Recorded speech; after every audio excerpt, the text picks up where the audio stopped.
at Laura Copy and 59. And as I was just mentioning on our website, fox26houston.com, you feel for the person in this car because obviously everybody makes mistakes. We've all made mistakes in our vehicles. And I just hope that they are calm, because you have to stay cool, calm, and collected in a situation like this. What should you do? Well, in this case, you don't want to take a bad situation and make it any worse. Obviously, you're in your vehicle, you've made a mistake, fine, you're human, right? You don't want to make it any worse. In fact, probably, I'm sure that he's turned the vehicle off. I'm not a mechanic. I know that we've heard advice from mechanics through the years that once water gets sucked up into your engine, it's toast. It's going to total the car. The car might actually be totaled already, I don't know. But you don't want to make it any worse as far as damaging your vehicle. The next thing, and the most important thing, is you don't want to hurt yourself or put yourself in any danger. Now, obviously, you can tell that the water is not that deep. The water is only as deep, probably knee high. In this case, it may be a good idea for this person to, if they're physically able, to get out of the car and walk over to the side into one of those buildings where they could call for help. Everybody has to make decisions that are best for themselves. In this case, I'm not concerned that the water is going to continue to rise, and so thank God, right? Because this is the kind of situation that could be deadly, actually. But the water is no longer rising. In fact, the rain in that area is either staying steady or even starting to let up ever so slightly. And so it may be that this is the highest that the water is going to get, which would be great. So in this case, you've had a very bad day. What you don't want to do is have the worst day of your life, right? So if you find yourself in this situation, try to make calm decisions. Don't beat yourself up. In this case, we can see that the water is not flowing, so it's not like you're going to get washed away. So I would say you can either stay in your vehicle and just wait it out, or if you feel confident enough in the depth of the water, because we know the depth of the water because of the tires, right? Then you could safely try to exit. But if it were me in this case, I think you probably just need to stay in the car. You do. And you just have to live with the consequences. What's done is done. Is that somebody else coming in behind them? It looks like that's what it is. Somebody else is going to try to drive by them. Please don't do. Why? Okay, well, they're in a pickup, so let's see what happens here. All right. Well, that F-150 made it through. Obviously, we do not recommend doing that. And also, he just sent a wake of water into that Jeep that's stuck there. So that's adding some insult to injury, right? I don't think he did it on purpose, obviously, but that's the situation. So if more cars come along here, look, this is Houston. I mean, a lifted pickup truck is probably going to make it through there fine, especially if you stay the way that guy did. He kind of hugged, close to the freeway there. So let me show you what's happening here and the advisories that we have. So what we had was the rain that was already moving in sort of clashed with this leftover boundary from yesterday's rain. I talked about it this morning on the news. Between Bush Airport and Hobby, it just lit up here right around the Beltway, northeast side of the Beltway. And so we do have a flood advisory that's in effect until just shy of 1 o'clock this afternoon. What areas are we talking about here? Galena Park, Channelview, Crosby and Barrett, all of northeast Houston. And then the north side, really from the Heights all the way up to Spring. So, Tidwell and Parker and Little York and, going all the way up there. All of these spots have seen some really heavy rain. In fact, I want to go over and just update this because I had a scene set up here with rainfall estimates on it, but I want to refresh it because it's not going to be up to date anymore. So I'm going to go ahead and just delete these numbers and look at the rainfall accumulation totals here that we've had so far. So this is a look at, okay, so real quick here, let me just show you this. We've had, this is just about 2 inches of rain. You see the 1.8, 1.9. So that's 2 inches of rain that's come down in an hour. We are going to continue to monitor this for you.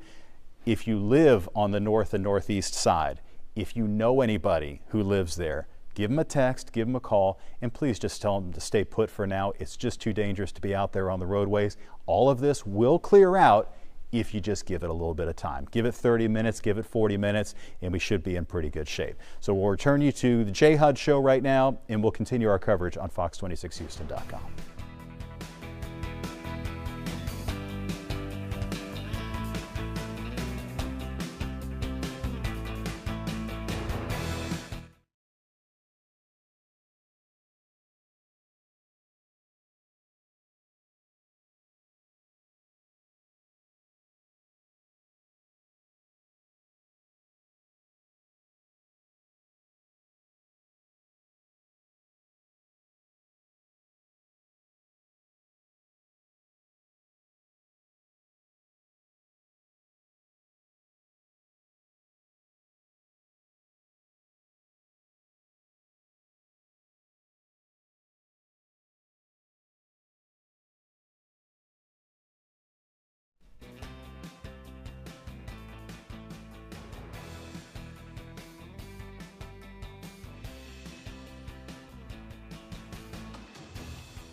All right, thank you for joining us on our continuing coverage here on Fox26Houston.com of flooding that is taking place now on the north side of Houston. Now, we did have a flood advisory that was in effect, and that has been upgraded because it has gotten worse. So we've had so much rain here in such a short amount of time that there's an area here from Channelview and Galena Park back across northeast Houston toward the north side. So really just north of downtown, heading up 59, the East Tex Freeway, the Hardy Toll Road, and I-45 north, heading up into the Aldine area.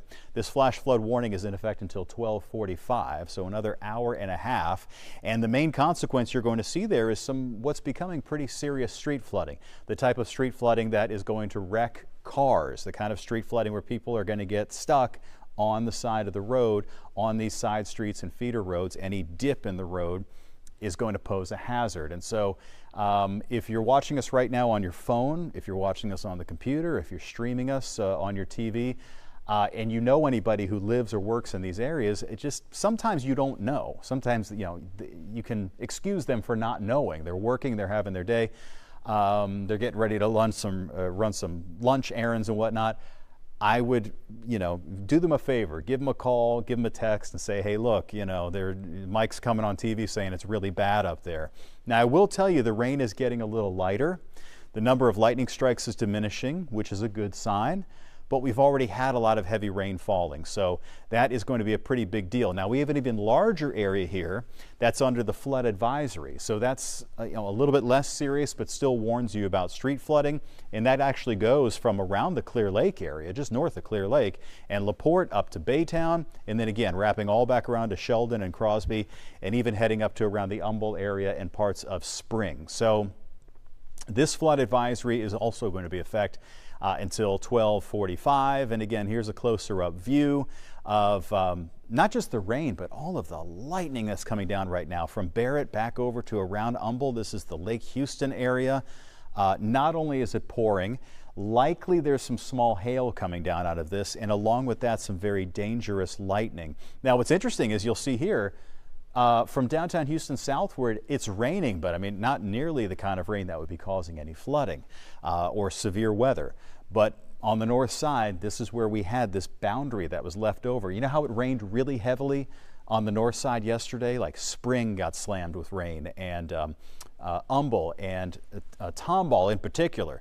And we didn't really get as much on the south side. So it was really warm down here, a little cooler up here, and in between, that's where everything has lit up now. The latest lightning counter here has shown here, we're down to 95 lightning strikes here over the last 15 minutes.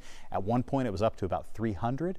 So the lightning strikes are coming down a little bit, which generally indicates that the storm is sort of reaching its mature stage and might be starting to weaken. So hopefully that is the case. And again, here's a look at that 1 hour rainfall. And keep in mind, these are radar estimates, the actual totals have been more than this. Usually the rainfall overdoes it. This is really underdoing it. So it's actually been a lot more than that. All of this is a part of a system that's spinning over here. You see that circulation? So it's not as if it's a hurricane. This is an upper level feature, but it is pulling in some rain bands sort of similar to what you would see with a tropical system. Ishmael is here. What's up, Ish? Oh, I got to change a battery. Which one? The microphone battery? Okay. One moment, please, everybody. Stay safe out there.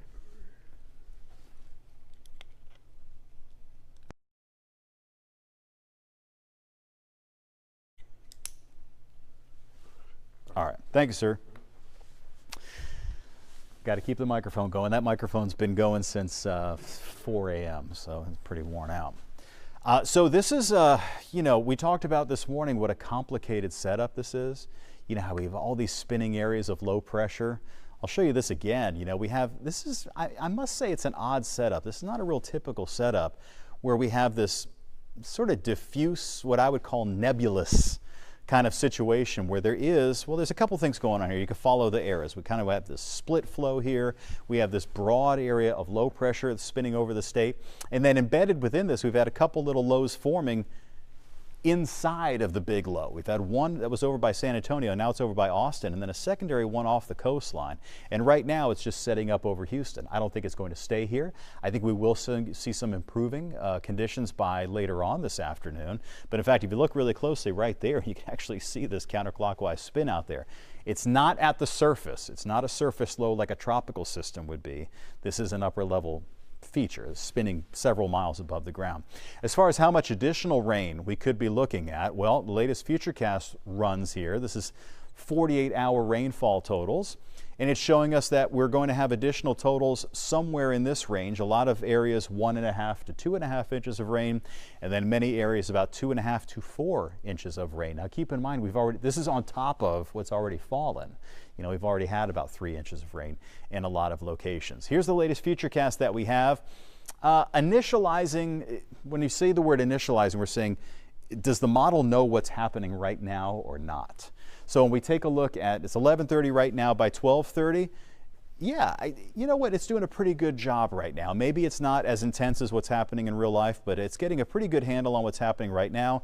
Futurecast is showing the heavy rain that's over the area right now moving off toward the west, and then actually showing that low that I just showed you out into the Gulf of Mexico. Watch this. Spinning by us to the north and keeping conditions kind of unstable for many spots north of I-10. And then this is tomorrow now. We could potentially be in for another wave of rain.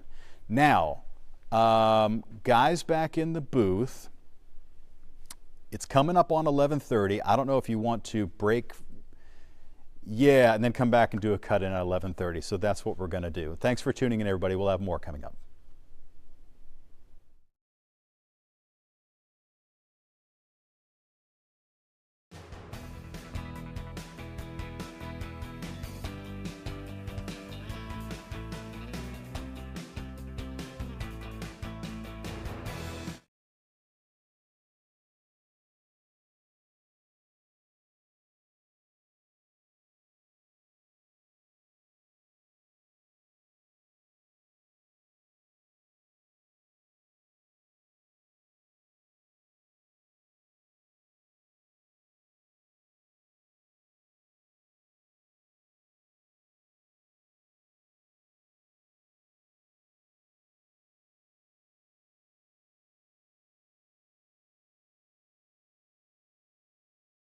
Transportation to and from the hotel, and timely customer service.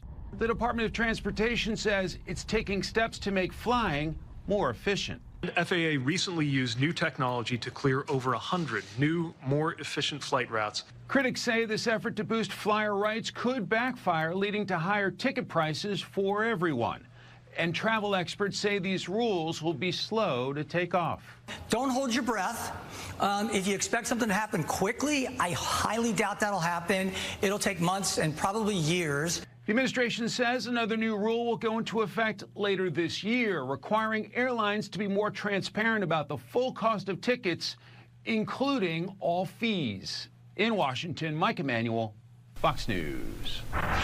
It's 8:08 right now. Coming up on Houston's Morning Show, why PETA's praising the new Guardians of the Galaxy movie. Sally Mack shares what's trending.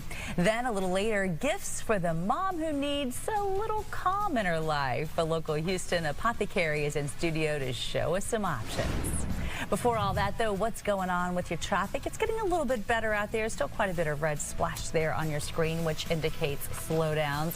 I can give you an idea of what it looks like through one of our Houston TransStar cameras so you can see for yourself. Or maybe we'll do that a little later. We'll see you soon.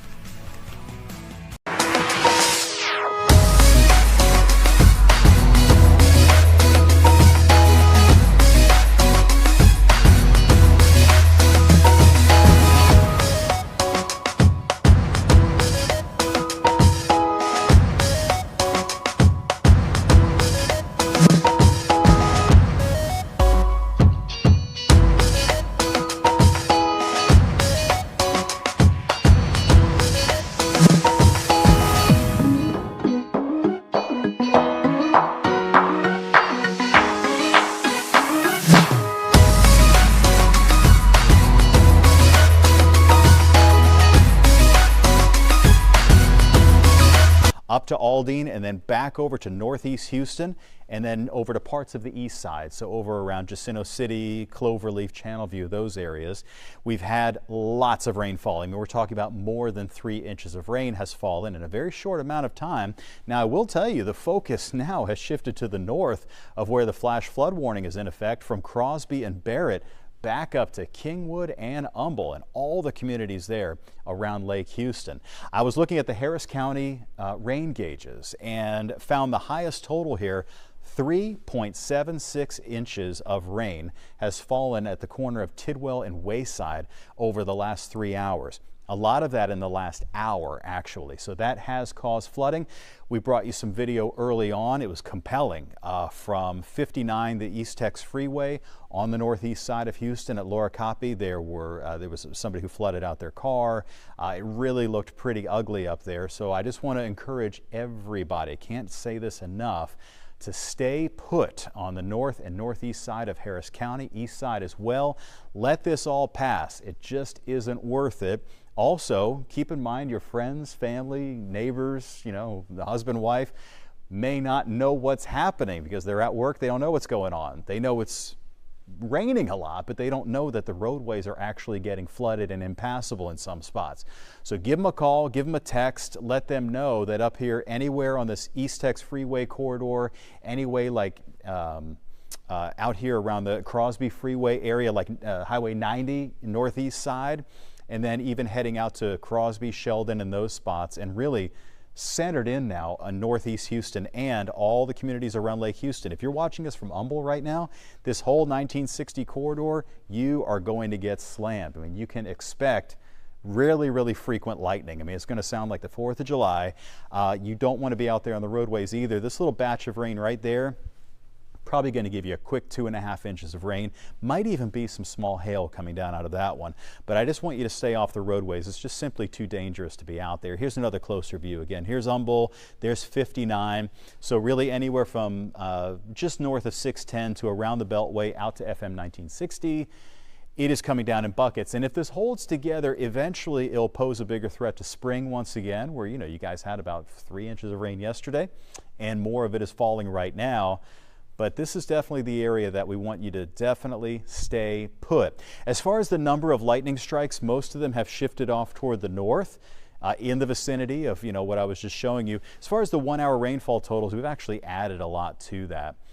Is there anything coming in behind this? Not really.